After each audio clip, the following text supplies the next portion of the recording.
ভারতের জাতীয় পতাকায় রয়েছে অশোক চক্র। আবার ভারতের যে কোনো অফিসিয়াল ডকুমেন্ট কিংবা টাকার মূল্য বহনকারী প্রতীক হলো অশোক স্তম্ভ। আর এই দুটোই সম্রাট অশোকের সৃষ্টি। অশোক ছিলেন মৌর্য বংশের অন্যতম প্রধান সম্রাট।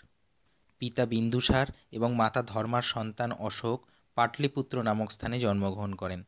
তার রাজত্বকালে ভারতবর্ষ অসম থেকে ইরান পর্যন্ত বিস্তার লাভ করেছিল, তবে অধরা থেকে গেছিল কলিঙ্গ রাজ্য।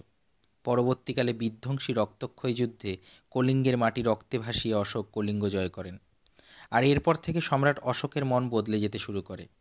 তিনি বৌদ্ধ ধর্মের প্রতি আকৃষ্ট হন এবং বৌদ্ধ ধর্মের প্রচার প্রসার শুরু করেন। তিনি নিজের ছেলে মহেন্দ্র এবং মেয়ে সংঘমিত্রাকেও বৌদ্ধ ধর্মের প্রচারে সামিল করেন। দিকে দিকে গড়ে তোলেন বৌদ্ধ মঠ, ছড়িয়ে দেন অহিংসার বাণী। পালি ভাষায় খোদাই করা প্রস্তর রাস্তার ধারে সাজানো হয়। কিন্তু সম্রাট অশোক ছিলেন জৈন ধর্মের প্রবল বিরোধী এবং তিনি জৈন ধর্মকে কঠোর হাতে দমন করেছিলেন।